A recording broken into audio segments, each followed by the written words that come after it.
All right, it's our mentor session, Tuesday, May 10th. I'm super excited for you guys to be here today. And for those of you that are live, thank you for joining us live. And for those of you that are watching recording, thank you for watching this mentor session a little bit later on the playback. I will, obviously, for those of you that are live, I'm going to record this and upload it to YouTube and then put the link on our Team Freedom site. So today we're going to talk about lead conversion. Before we dive into this, again, this is from a course that Keller Williams teaches, so you're going to see a lot of KW stuff, but it's a great course. It was called 36-12-3.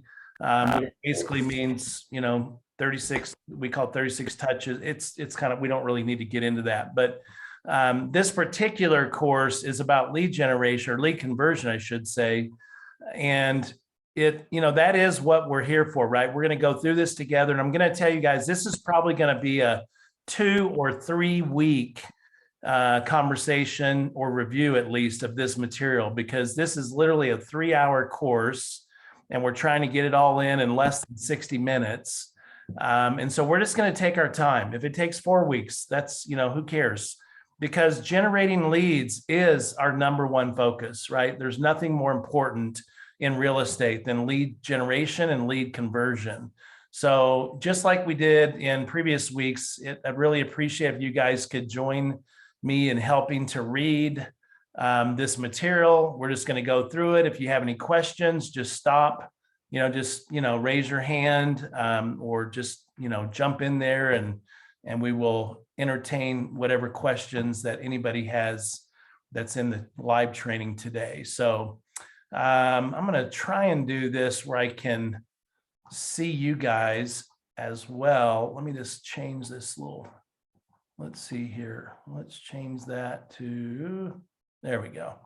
All right, there we go. Put you guys up at the top so I can see everybody. Perfect. All right. All right, so let's just go ahead. I'll start off. Look at the quote over on the right-hand side by Bob Guest.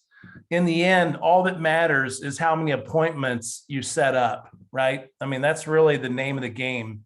My former job at Keller Williams, we had to set up, if I didn't do 2 appointments a day, 5 days a week, my job was at risk, right? So kind of put that pressure on yourself, get to the point where, you can fire yourself, right? If you don't set up 2 appointments a day or even 1 appointment a day, right? But at some point, you've got to take personal responsibility and accountability and really look at what you're doing or what you're not doing or what you are doing that maybe you shouldn't be doing so that we can set more appointments. So why are you here? We all know how important it is to generate lead. It's your #1 focus. However, your critical activity doesn't stop with generating the lead. You must convert your leads to appointments. In this power session, you'll learn ways to increase the number of appointments you get. Sometimes you don't get an appointment right away, and that's okay. You'll learn how to evaluate prospects to determine how quickly they'll do business with you. You want to invest in your face-to-face time with customers who are ready, willing, and able to buy or sell with you now. You want to nurture all of your relationships, come from contribution, demonstrate your value, and maximize your number of appointments. Before you know it, you'll be an expert at this.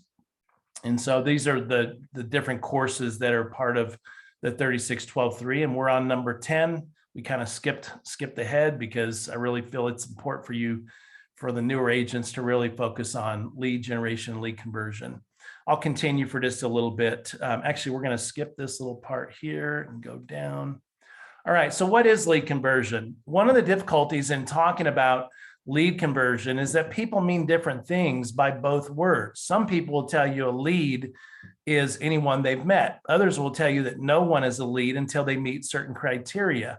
So what is the answer? As Gary Keller says, a lead is someone who is ready, willing, and able to do business now.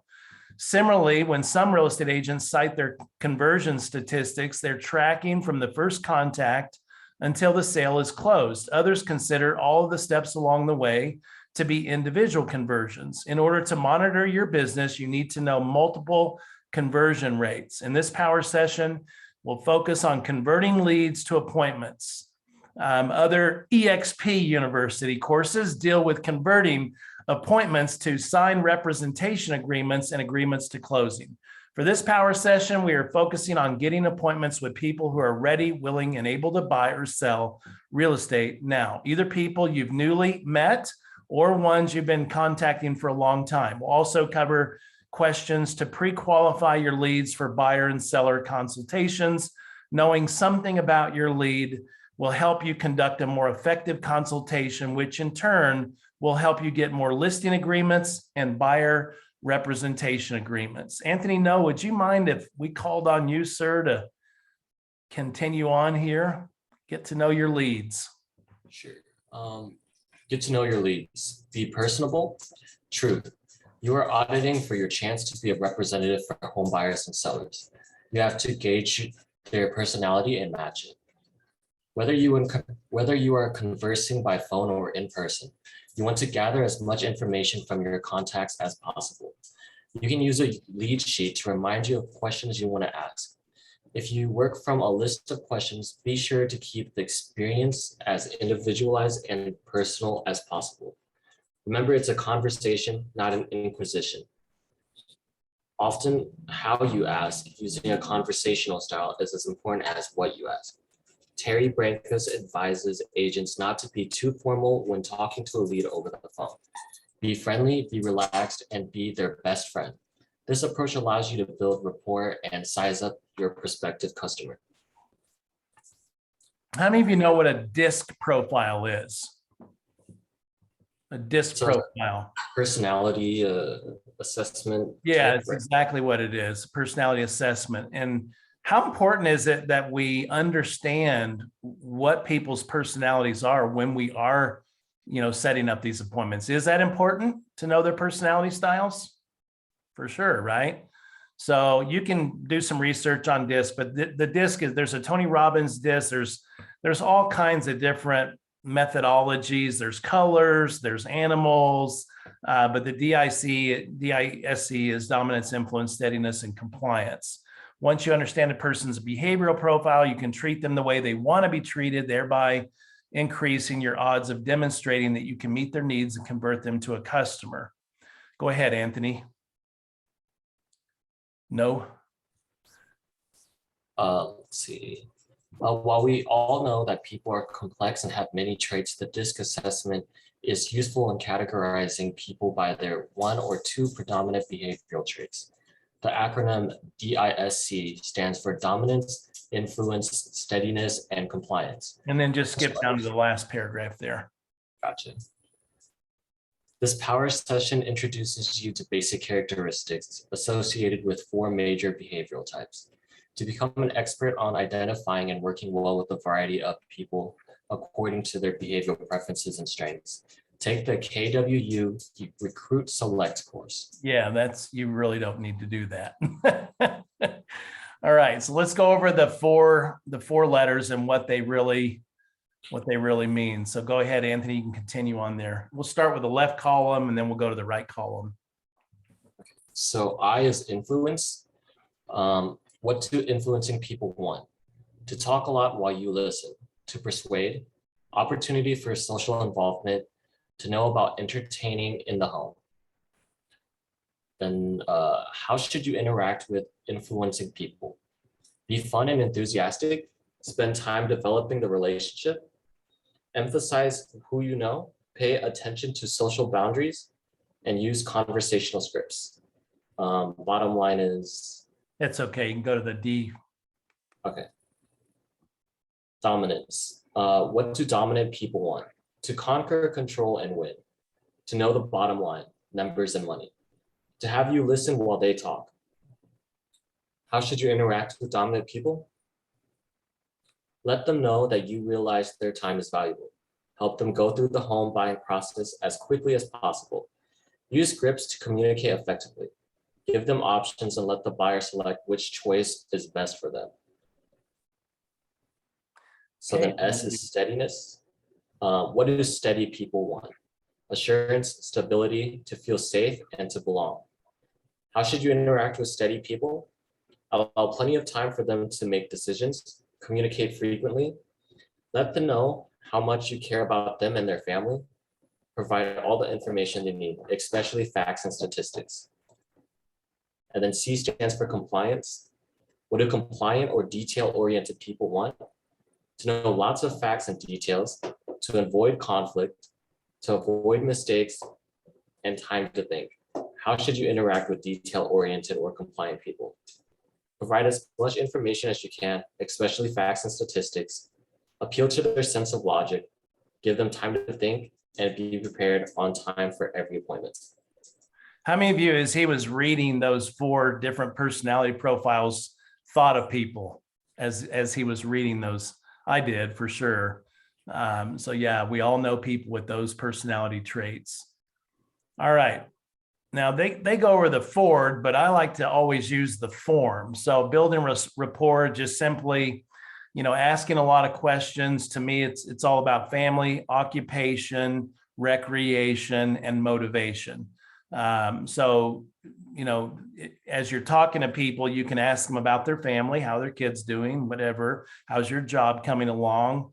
Ask a little bit about their work, what's going on there, and then what do they like to do for fun? It's a good thing to bring up to develop that relationship. And then what is their motivation? Why are they selling, or why are they wanting to buy, or what have you, right? So those are just a helpful little acronym to remember, so you can get into building a little bit stronger relationship, particularly as it relates to, leads that come off the internet. So Griselle, would you mind reading this little portion here about Diana Kokoska? Oops, you're muted. I'm muted. There Sorry. When she was working as an agent, Diana Kokoska, CEO of the KW Maps, coaching at Keller Williams Realty International, always asked about a person's occupation. She used that knowledge to create a scenario that her lead could relate to. Diana often found it necessary to help her potential customers understand the value of her experience and expertise. Diana recalls a time. Real quick, this just, Sherry, reminded me a little bit of you, because when Diana first started as a real estate agent, she's retired now. That picture is about 30 years old probably. But when she first retired, when she first got into real estate, I believe the number was 113. She got 113 listings her first year, and she did it primarily from door knocking. She's just an animal. She was just an absolute beast. I really am honored to know this lady, and I really, I learned a lot from Diana. So, all right, keep on going there, Griselle.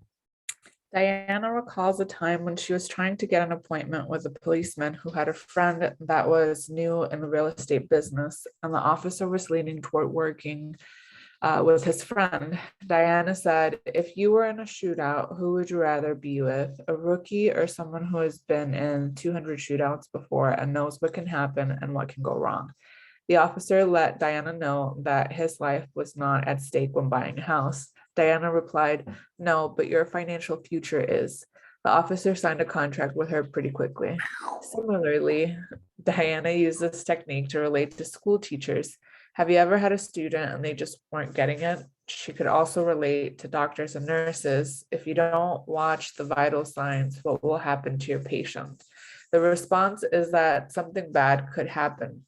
And Diana would let her potential seller know that she watches vital signs in the market, and that is important because if an agent doesn't watch the vital signs, a house could sit on the market a long time without selling. Use what you learn about a person and talk to them in terms they understand.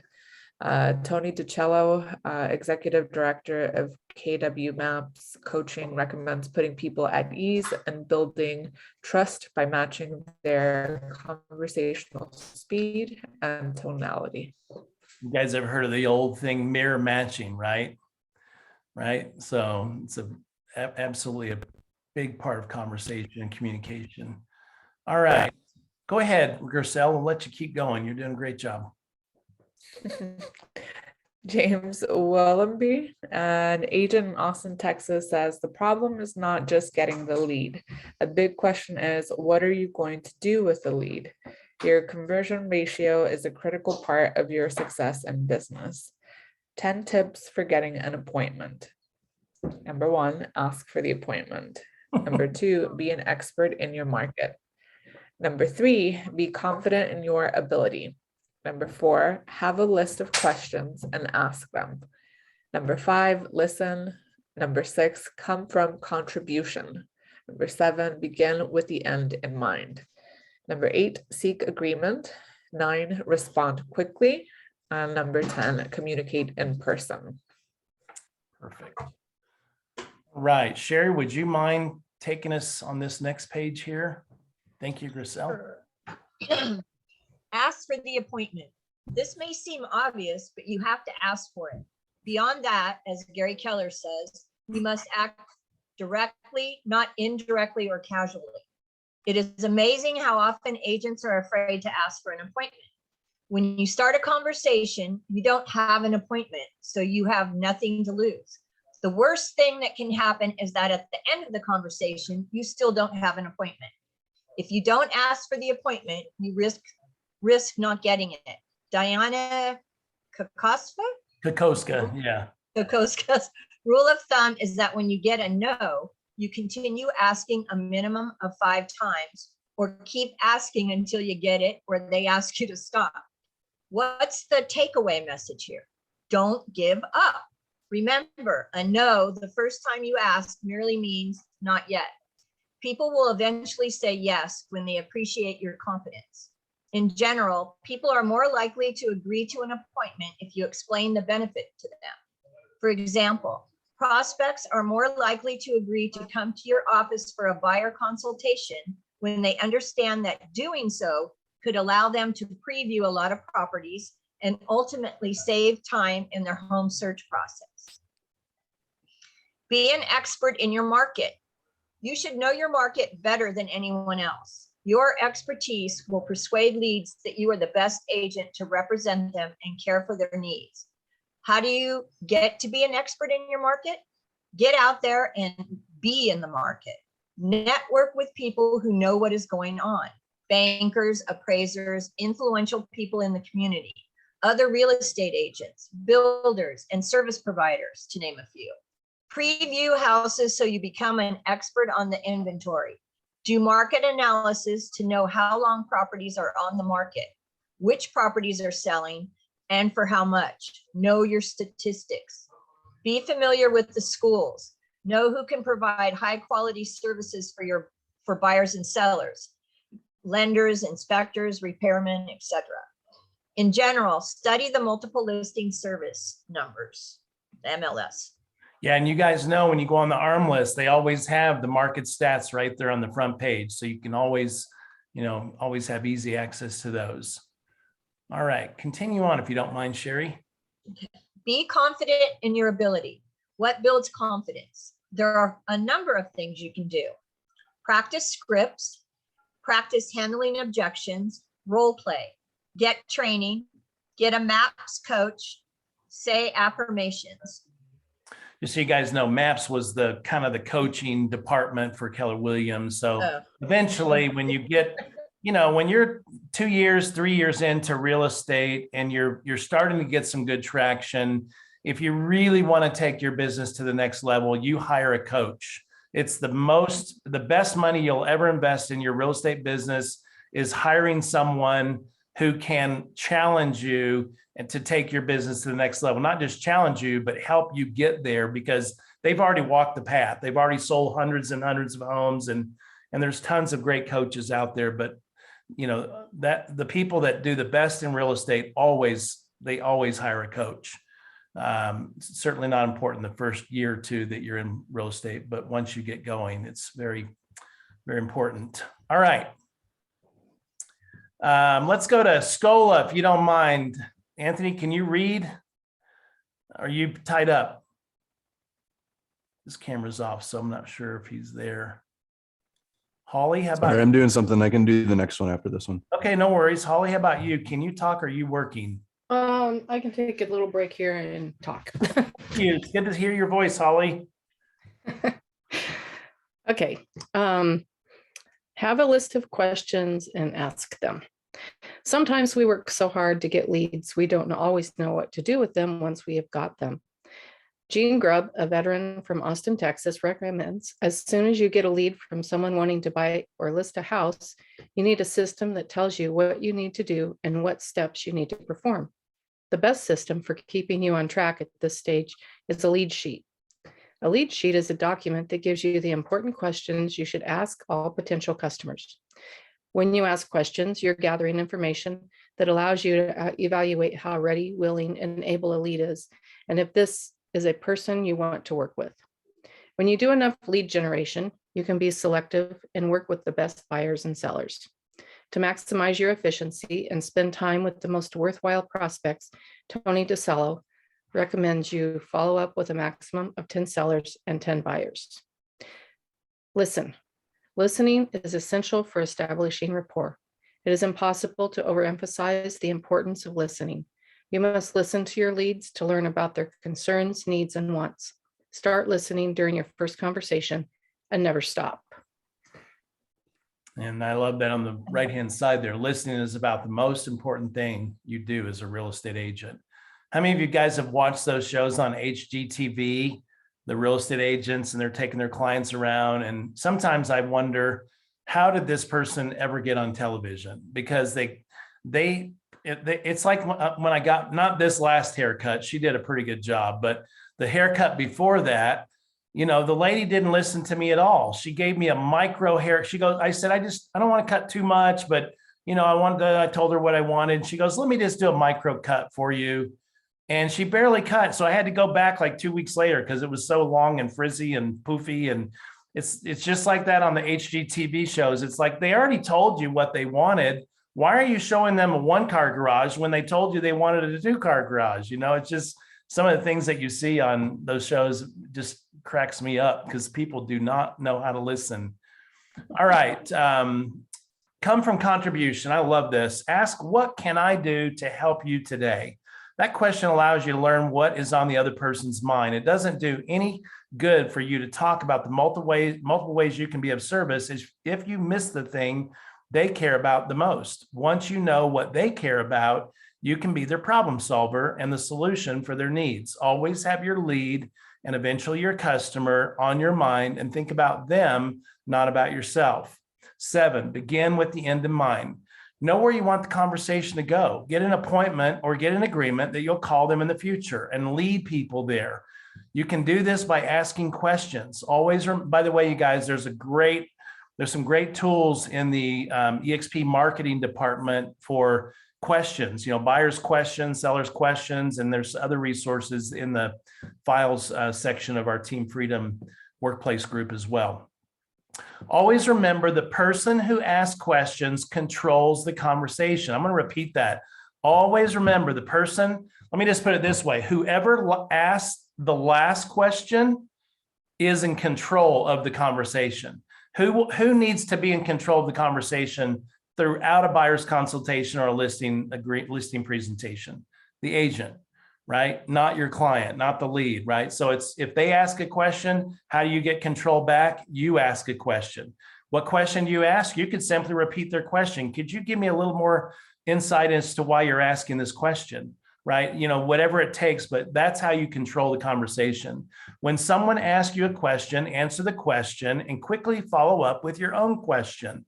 You might ask why the question they ask is important. I didn't even read that, but there it is right there. The point is, you need to ask enough questions to gather the information you want, and you must ask questions that are deep enough to reveal the person's true motivations and concerns. Number 8, seek agreement.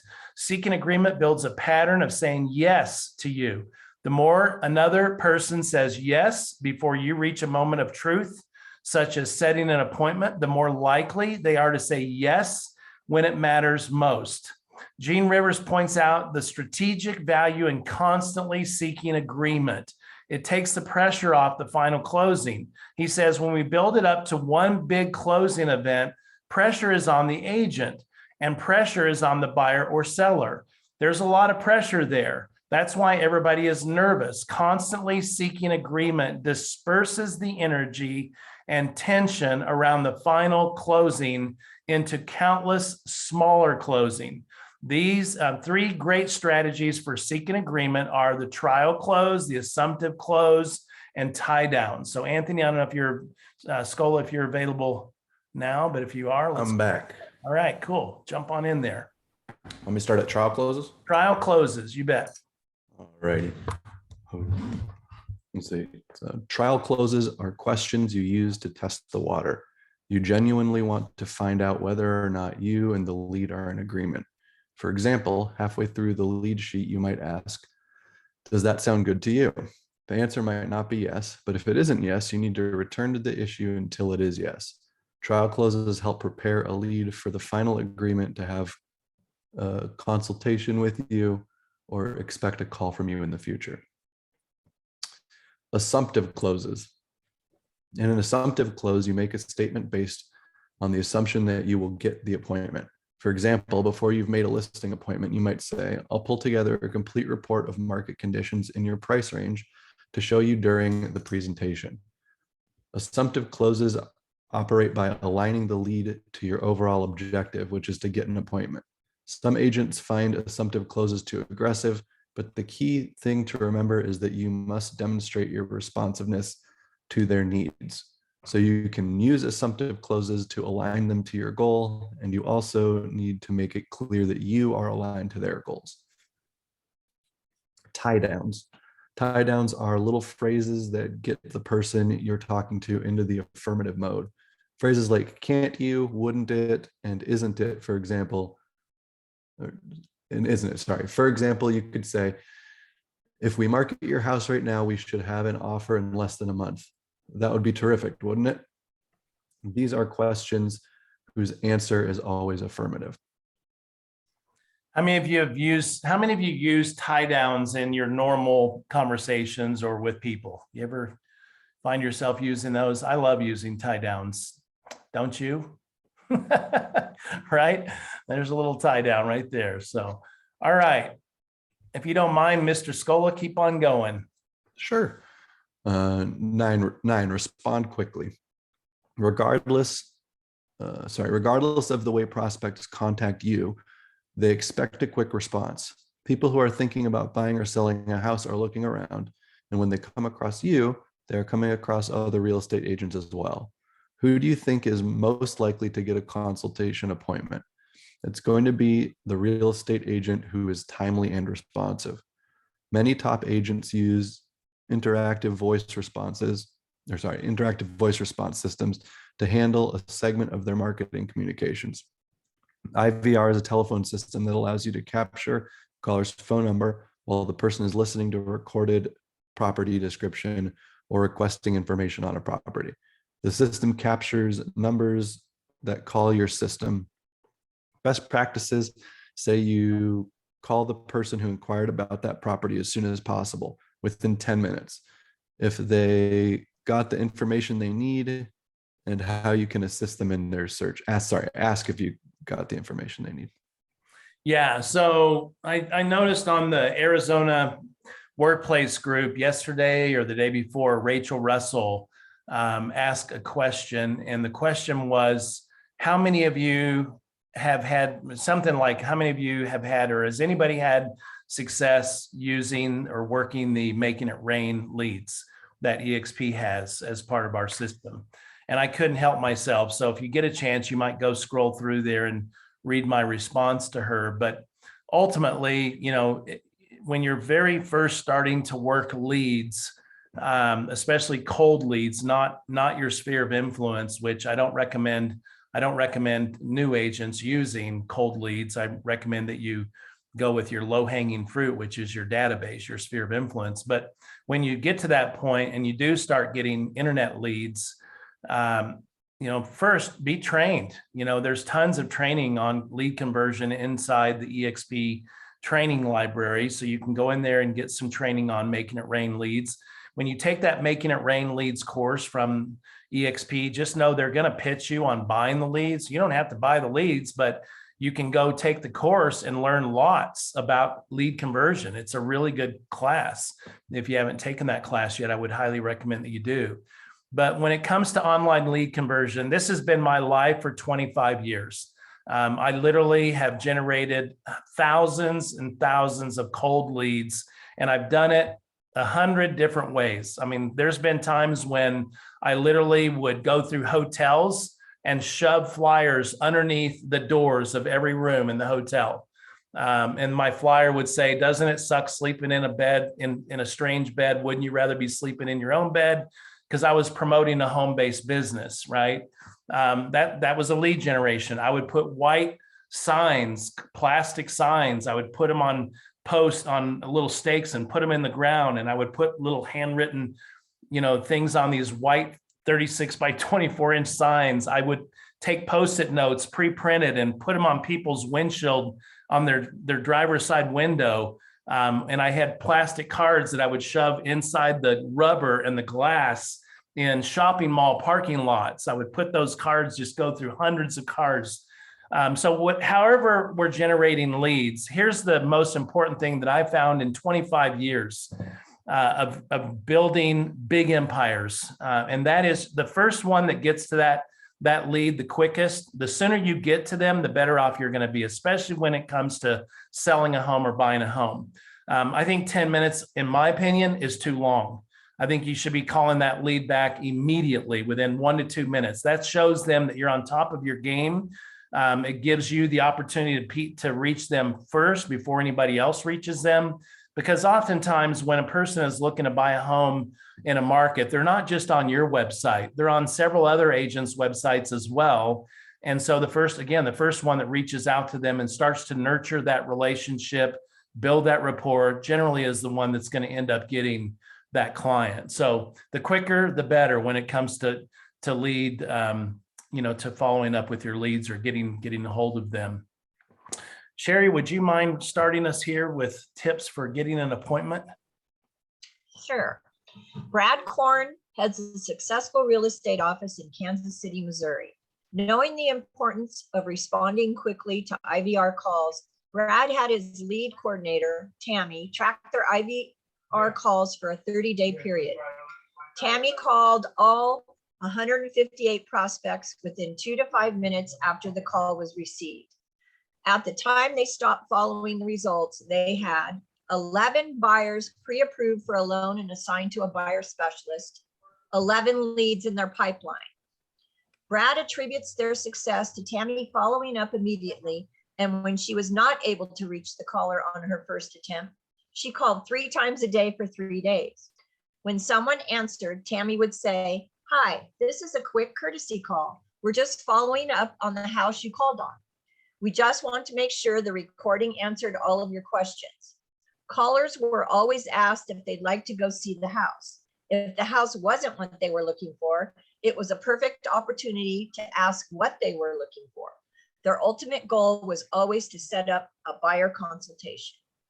Good. When you guys start getting listings, we do have a smart number built into KB Core. That's the IVR they're talking about here, where you can literally put a recording up on that listing, gives all the details about it. So when people are driving by the home, they see the little thing, call this number for more information about this home. And then again, as soon as they call that, boom, their caller ID is nailed. We got their phone number. So we need to give those people a call back ASAP. All right, go ahead, Sherry. Communicate in person. A personal discussion allows you to find commonalities and start to build rapport. You can also get answers to important questions, such as the prospect's motivation and how far advanced the person is in the search process. The more direct your contact, for example, a direct conversation compared to email, the more prospects you will convert to appointments. Remember, it is harder for a prospect to turn down your request for an appointment when you talk in person than it is to turn down the same request by email. Or text. Amen to that. Well, I'm sure they had text messaging when this training came out. I guess it was 2015, but all right. So let's go ahead and continue. We're going to go for about 10 more minutes because I've got a 1 o'clock or a 12 o'clock Zoom.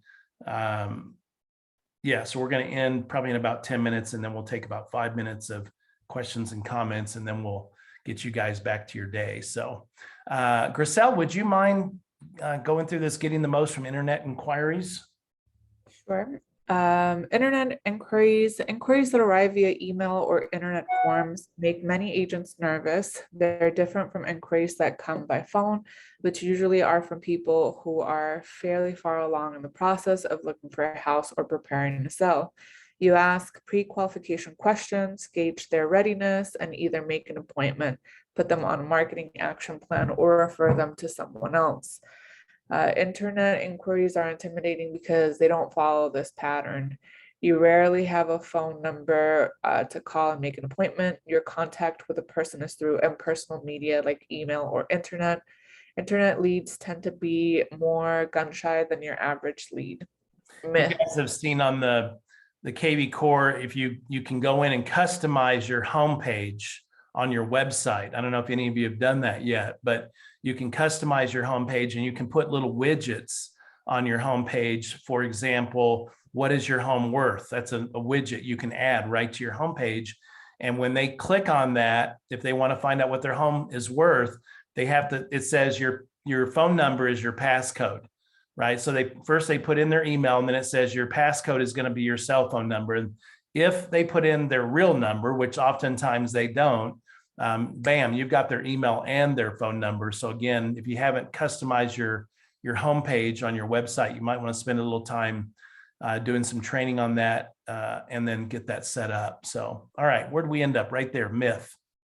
Myth, internet inquiries aren't any good. Truth, internet inquiries aren't worse than traditional inquiries. They're just different. By all the traditional ways of analyzing an inquiry, those on the internet may seem like pretty poor bets, but as the digitally addicted generations X and Y grow up and start buying homes, agents are increasingly discovering just how valuable internet inquiries can be. This is true. I actually had like an old high school acquaintance recently like message me, and I have an appointment with her for Saturday because she wants to start looking into buying. Yep. So yeah, that was interesting. I'm like, oh my gosh, so people are actually looking at my stuff on Yes, Instagram. they are. I look at them every time you put one up, just so you know. I think they're great. You're doing a great job on social media.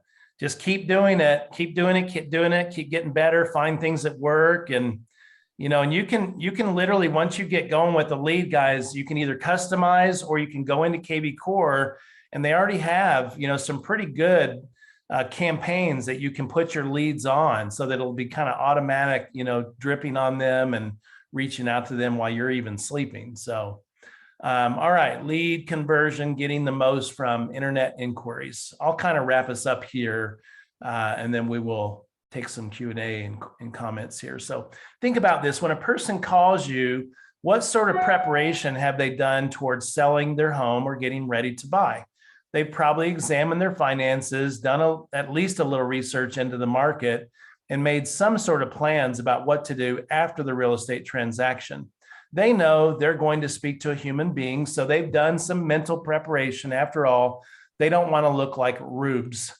By the internet, but the internet provides anonymous, instant information. People who are in the early stages of the buying process can make casual inquiries without doing any preparation at all. In fact, the internet is increasingly the first step homeowners take in the selling process. What does that mean for you? Does it mean that the internet inquiries are just looky-loos who will never actually become active customers? Does it mean the internet inquiries are worthless? Far from it. The fact that people are using the internet are in the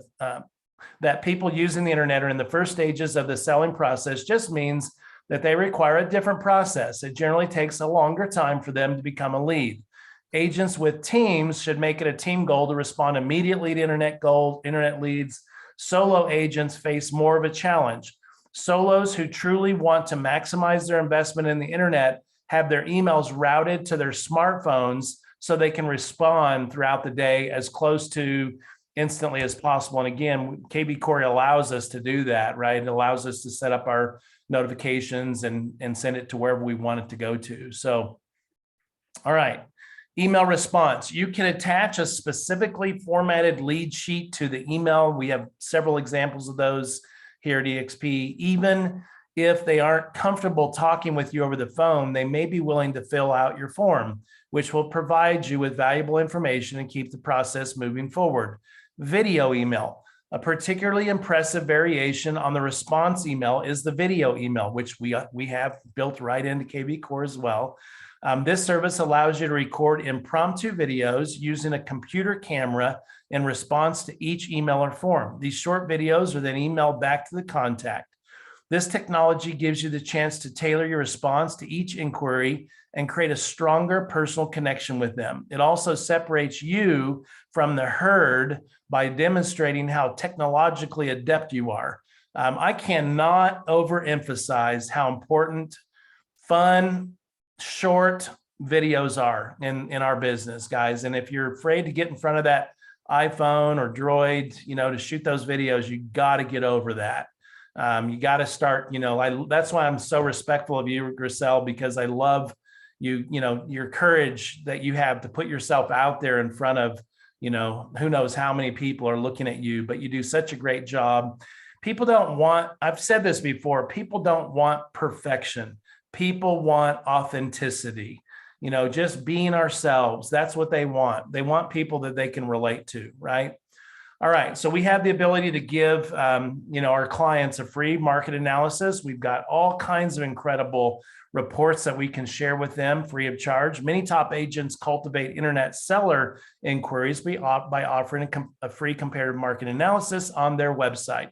In order to receive the CMA, the seller has to fill out an electronic form that gives the agent important contact. And we just talked about this. These agents usually respond with an estimated price range and then suggest a personal meeting so the agent can assess the house and make a more precise estimate. Internet inquiries require you to strike a balance between giving the sellers the information they want and reserving some of your value and service for those customers who have signed formal agreements with you. So we don't want to give them, all the goods, right? We certainly don't, because we want to make sure we get them, in an agreement so that they're not going to be, out there using other agents. Sometimes we work so hard to get leads, and it's those little tiny things that we, we're not paying attention to the details. You've all heard that old saying, the devil is in the details, right?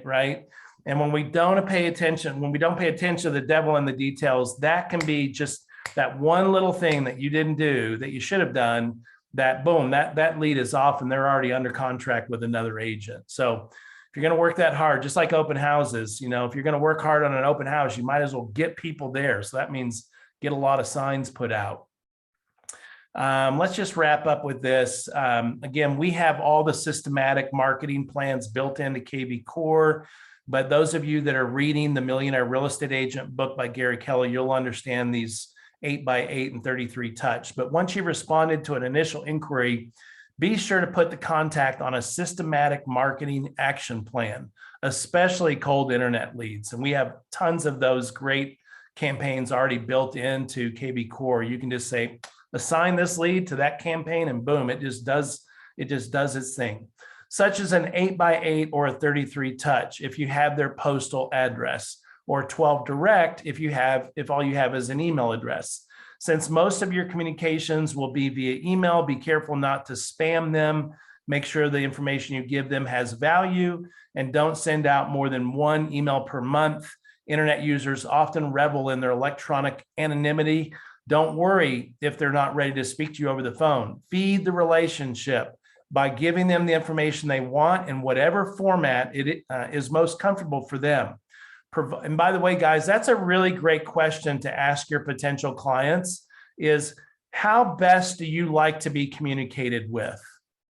That is a great question to ask. Do you prefer text messaging? Do you prefer over the phone? Do you prefer email? Do you prefer direct mail? What is your preferred method of communication? Let them tell you, right? And then put it in your notes in KV Core so that you don't forget, especially when you get, 50, 100 leads that you're manage. You can't remember all the details. So it's record that. Never trust your memory when you can use one of these, right? Or you can use a KV Core system. You can put all your notes right in there. So All right, guys, we're going to wrap up here. Let's just go ahead and open it up for comments, questions, clarification, whatever you guys need help with. I'm all yours. Was this helpful? Did you learn anything? Did it help Yes. remind you of good stuff? Okay, good. And again, Very helpful. there's 73 pages in this training, so we're going to continue this next Tuesday. So if you want to see part 2, just come on back and we'll continue from this page right here, consultation, pre-qualification. Yeah, I think this is helpful and timely considering multiple of us have started door knocking. So Yes, and this is a great time of the year in Arizona to be door knocking. right before it gets hot. Huh? Yeah, another month from now, or maybe 2 or 3 weeks from now. Yeah, it starts to get pretty good. Yeah. Well, I don't know. I haven't been looking at your weather. I'm only looking at mine. We're going to hit 78 the end of this week, and I am so happy about that. Oh Yeah. my God. I be in the enjoy hundreds. this week because we're hitting 105, 103 pretty much consistently starting Saturday. I'm so glad I Hate have that. a reprieve. Maybe Yeah. I'm going to pause the door knocking after all, huh?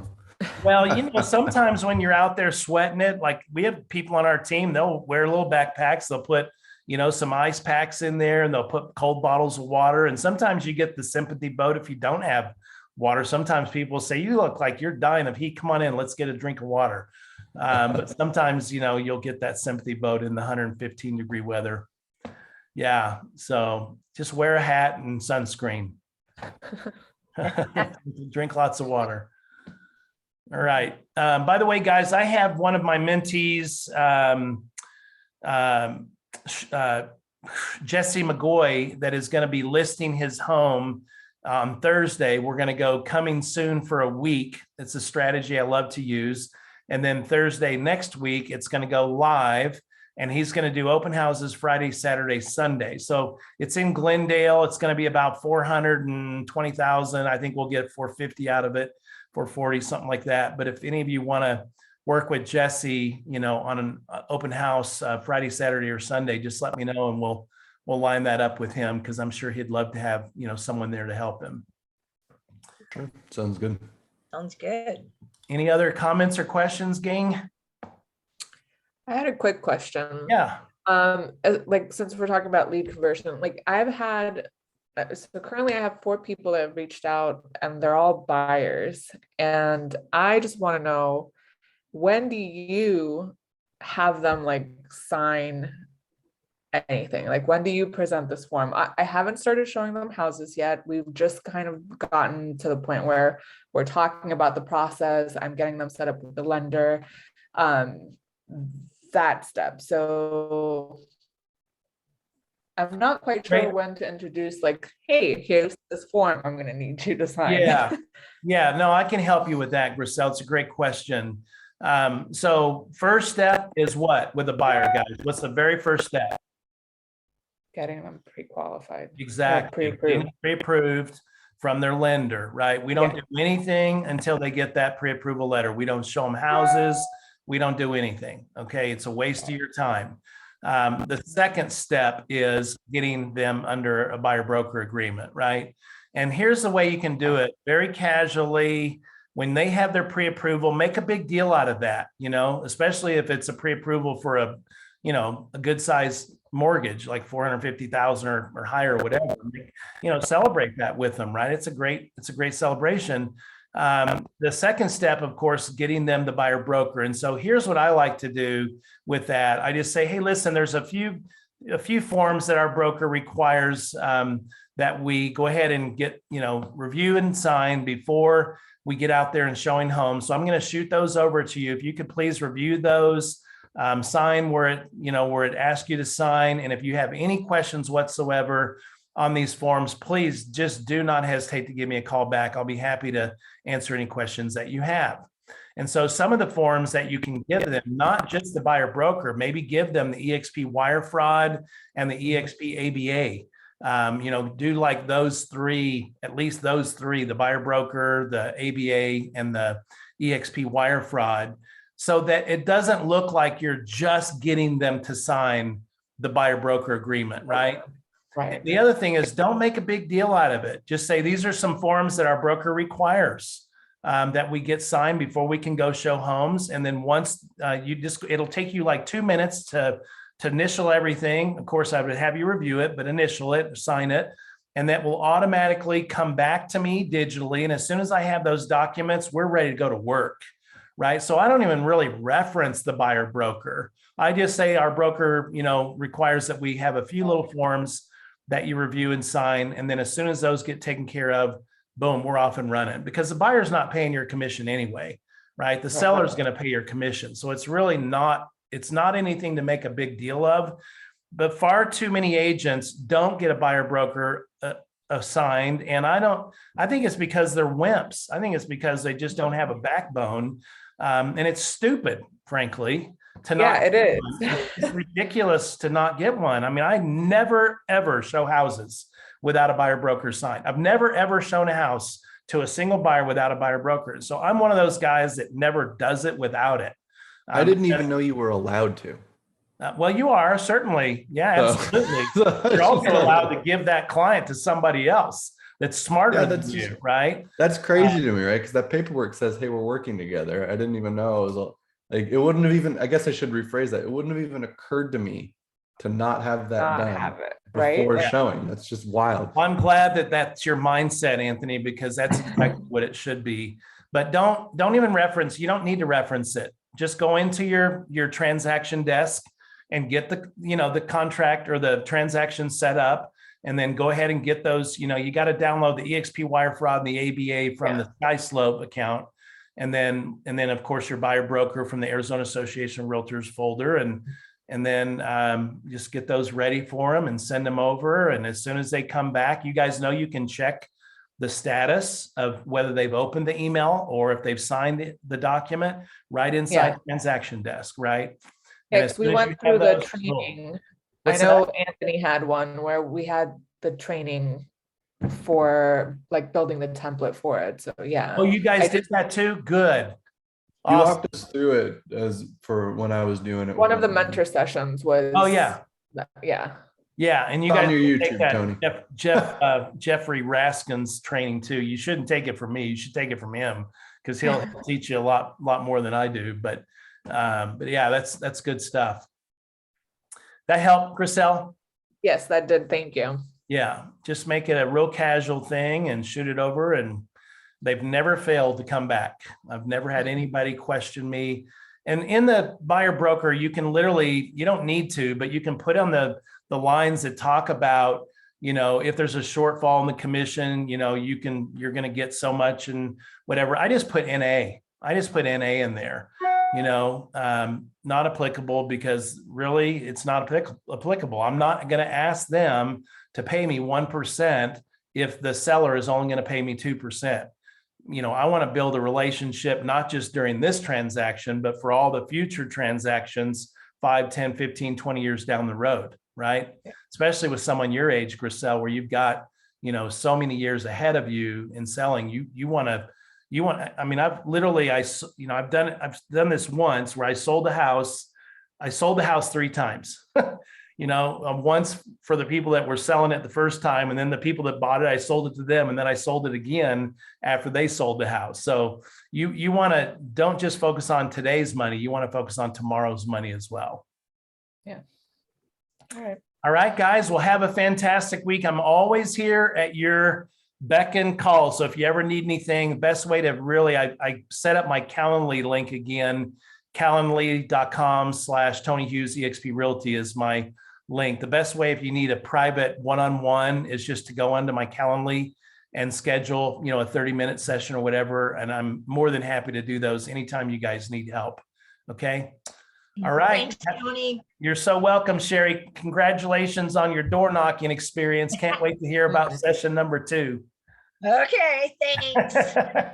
Take care, you guys. Have a wonderful day. Bye. Bye-bye.